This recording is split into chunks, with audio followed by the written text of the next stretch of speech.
നിങ്ങൾ കേരളത്തിലൊരു സ്ഥലം വാങ്ങാനായിട്ട് ആഗ്രഹിക്കുന്നുണ്ട് വെച്ചാലേ, അപ്പോൾ ഈ സ്ഥലത്തിൻ്റെ ഉടമയായിട്ട് സംസാരിക്കാനായിട്ട് ഒരു സാഹചര്യം പലപ്പോഴും നമുക്ക് ലഭിക്കില്ല. അതിൻ്റെ ഇടയിൽ കുറേ ഇടനിലക്കാരുണ്ടാവും. അപ്പോൾ ഈ ഇടനിലക്കാർ ഓണറായിട്ട് സംസാരിക്കാനുള്ള സാഹചര്യം ഒരു പക്ഷേ നമുക്ക് നിഷേധിക്കും. അപ്പോൾ ഇത്തരം സാഹചര്യങ്ങളിൽ നിങ്ങൾ ബുദ്ധിമുട്ടുന്നുണ്ടെങ്കിൽ നിങ്ങൾ ഞങ്ങളെ ഒന്ന് കോൺടാക്ട് ചെയ്താൽ ആ ഭൂമിയുടെ യഥാർത്ഥ ഓണറെ ഞങ്ങൾ കണ്ടെത്തി തരാം. ഞങ്ങൾ ബ്രോക്കർമാരൊന്നല്ല, കുറച്ച് ഡീറ്റെയിൽസ് എടുത്താൽ നമുക്ക് അതിൻ്റെ നികുതി അടയ്ക്കുന്ന ആൾ ആരാണ് എന്നറിയാൻ പറ്റും.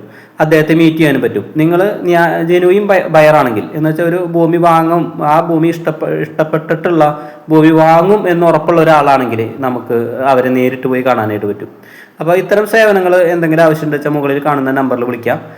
ഇതിന് ഞങ്ങൾ ബ്രോക്കർമാരൊന്നല്ല കേട്ടോ, ഒരു സേവനം ചെയ്യുന്നു അത്രയേ ഉള്ളൂ, ഒരു സർവീസാണ്. അതിന് നിങ്ങൾ അതിൽ സംതൃപ്തരായെങ്കിൽ മാത്രം നിങ്ങൾ ഞങ്ങൾക്കൊരു ചെറിയൊരു സർവീസ് ചാർജ് തന്നാൽ മതിയാവും. അത് ഫിക്സ്ഡ് റേറ്റ് ഒന്നുമല്ല, നിങ്ങളുടെ സാഹചര്യം പോലെ നിങ്ങൾ തന്നാൽ മതി. ഓക്കെ, അതല്ല നിങ്ങൾ കാര്യം നടന്നില്ല എങ്കിൽ നിങ്ങൾ ഞങ്ങൾക്ക് സർവീസ് ചാർജ് തരുന്നു വേണ്ട. ഇതൊരു സർവീസായിട്ട് മാത്രം കണ്ടാൽ മതി. അതല്ലാതെ ബ്രോക്കർമാരുടെ മുകളിൽ വേറൊരു ബ്രോക്കർ അങ്ങനെയൊന്നും ചിന്തിക്കരുത്. കഴിയുമെങ്കിൽ ഈ ചാനലൊന്ന് സബ്സ്ക്രൈബ് ചെയ്യുക. ഇതുപോലെ ഇൻഫോർമേറ്റീവായ വീഡിയോസ് മാത്രമാണ് ഈ ചാനലിലിടുള്ളൂ. പിന്നെ ഈ പറഞ്ഞ കാര്യം ശ്രദ്ധിച്ചോളൂ കേട്ടോ. നിങ്ങൾക്ക് ഏത് ഭൂമിയുടെയും യഥാർത്ഥ ഓണറിനെ കണ്ടെത്താനായിട്ട് നിങ്ങളെ ലഭ്യമായ വിവരങ്ങളൊന്ന് വാട്സപ്പ് ചെയ്താൽ മതി. നമുക്കൊന്ന് ശ്രമിക്കാം. Okay, thank